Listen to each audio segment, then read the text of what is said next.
开席吧。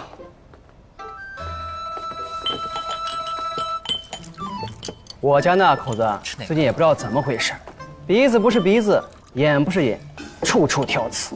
不知道受了谁的蛊惑，非要出去找废差事，弄得全家都不得安宁。我家里也是，天天闹着回娘家，还要向花园学习，不给洗脚，不再回来。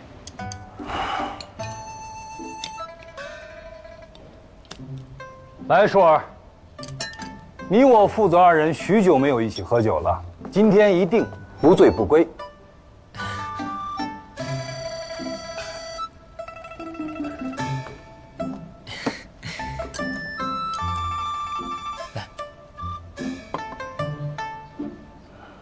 芊芊啊，听舒儿说你在花园城时经常参与政务，且业绩颇丰。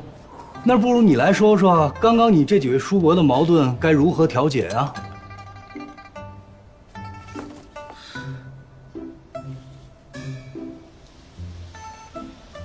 想问在座的长辈，家里的家务谁来操持？我家夫人呀。孩子谁来养育？我家夫人啊。父母谁来照顾？我家夫人啊。那你们有没有想过，你们家的夫人就像是伺候你们的丫鬟，照顾孩子的乳母，服侍父母的仆人，看似一个人在家里享清闲，实则上是一个人做了3个人的活。那在座的各位叔伯，有没有对自己家夫人说过一句“谢谢，辛苦了”？没有你，我可怎么办？我们不曾对家里的管家、厨子、仆役说这样的话呀。那你的意思就是说，你们的夫人也就像管家、仆人是一样的了？荒唐，这是诡辩。哎，少君还给他洗脚呢。说到底，女人也只能做这些东西了。除此之外，还能做什么？不对，女人可以在家里操持家务，也可以在外跟男人一样处理政务。好大的口气啊！那我来考考你，司户统计近些年的出生人口，发现人口逐渐下降，究其原因是男女婚姻出现了问题，对不对？女子开始和离和改嫁，甚至有些人不成亲，导致生育下降，青年男子减少。那大家知道是为什么这样吗？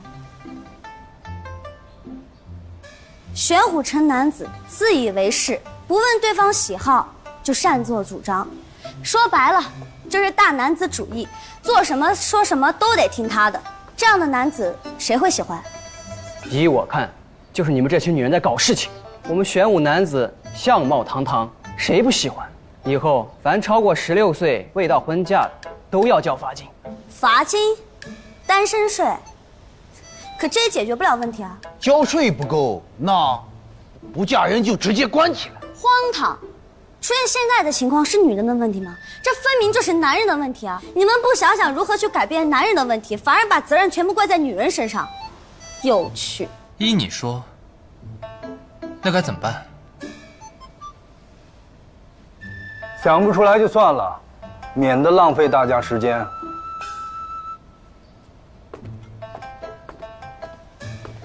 开放玄虎城与花园城通婚。花园以女子为尊，玄虎以男子为尊。自古以来，两城势不两立，何以通婚？玄虎花园两城僵持，两城的人民也受到了影响。说到底就是文化差异的问题。比如说，虎，在玄虎城是威猛权力的意思，可是在花园城就是傻愣愣、莽撞、没脑子的意思。你刚刚说什么？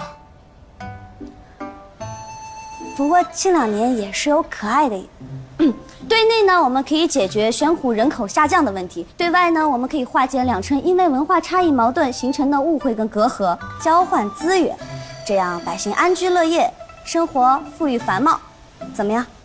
咦，花园城的女人可不敢娶哟。可你们的夫人、女儿、姐妹可都想嫁给花园城的男子呢。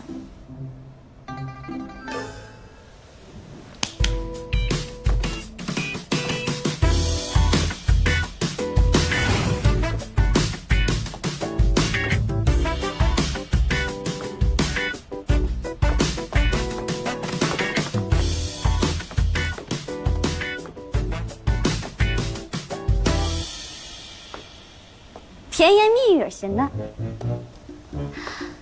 威猛无比型的，温柔体贴型的，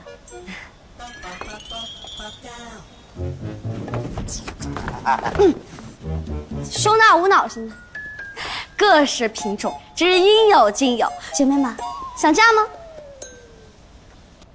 常言道，聘鸡司晨，家必亡。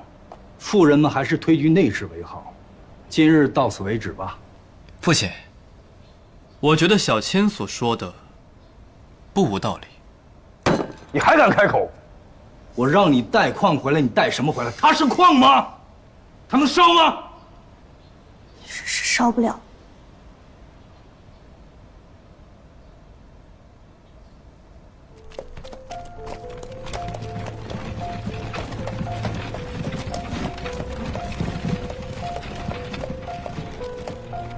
郡主，请把您的兵器交给属下保管。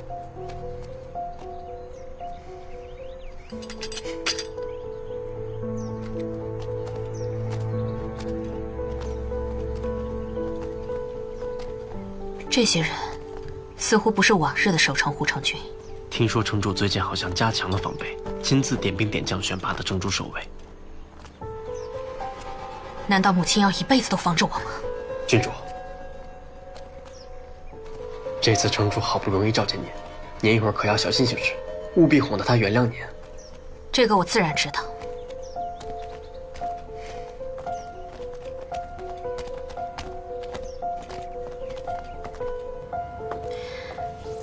母亲，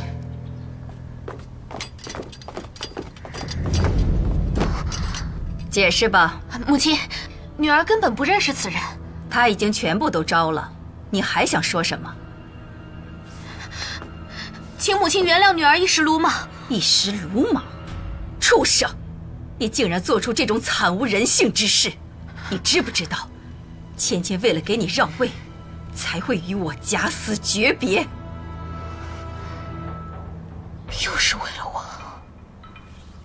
他做什么都是对的，都是忠义两全，而我就是一个坏事做尽、无情无义的人吗？难道不是吗？母亲，你曾经教导我，成大事者必须斩断情分，才能成就一番大业。我只是不想让你被情感所牵绊，哪里是让你去杀害自己的亲人？陈芊芊她没有死，她逃去玄虎城了。